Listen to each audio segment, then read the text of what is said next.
ఇవి పోయిన సంవత్సరం మొక్కలు ఒక 2 ఉంచాను ఈ టబ్బులో. ఇప్పుడు కొత్తగా అయితే అక్కడ పెట్టాను మొక్కలు, అవి ఎదుగుతున్నాయి.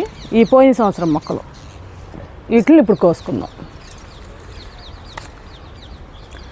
నిదానంగా కోద్దాం, ఎందుకంటే కత్తిరి అవసరం లేదు, కత్తిరి కూడా కనపడలేదు.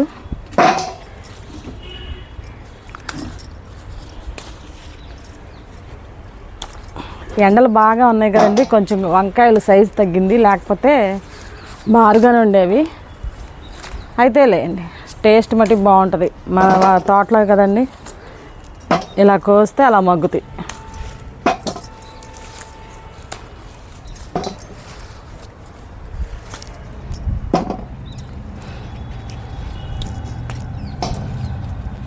కానీ పుచ్చులు ఉండవు. మనం ఇలా కోస్తున్నాం కానీ అసలు ఇలా పెంచుతున్నాము. మన పొలాల్లో పండిన వాటికి కొన్ని పుచ్చులు ఉండొచ్చేమో, కానీ మనం ఏం ఎరువులు వేయకపోయినా వీటికి మట్టికి పుచ్చులు ఉండవు. కావాలంటే మీరు చూడవచ్చు, ఒకసారి చూడండి, అసలు పుచ్చులు అంటూ ఉండవు.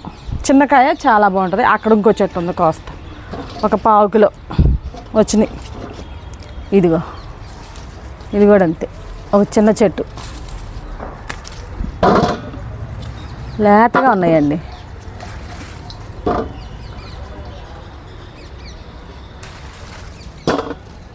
చూడండి, 1/4 కిలో ఒక పూట కూర అయిపోతుంది.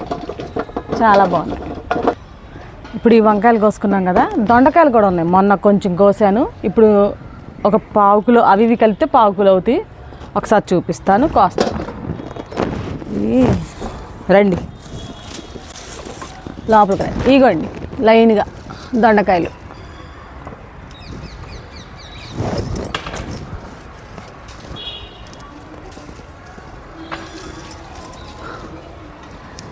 ఇది అందక, కానీ దొండకాయలు కూడా బాగా వస్తాయండి. ఎన్ని ఒక 1/4 కిలో వచ్చినా చాలండి మన కూరకి, ఒక పూట కూర అయిపోతుంది.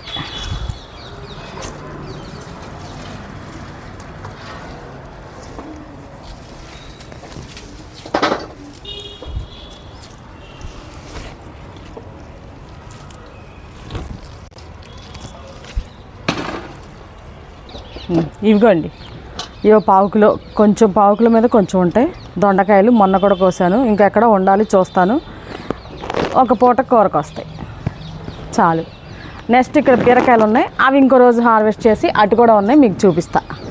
ఇలా నిన్న ములక్కాయలు కోసాను కదా, ఇవాళ వంకాయలు, కొంచెం దొండకాయలు. అవి కూర కన్నా అవనివ్వండి, పచ్చడి కన్నా అవనివ్వండి,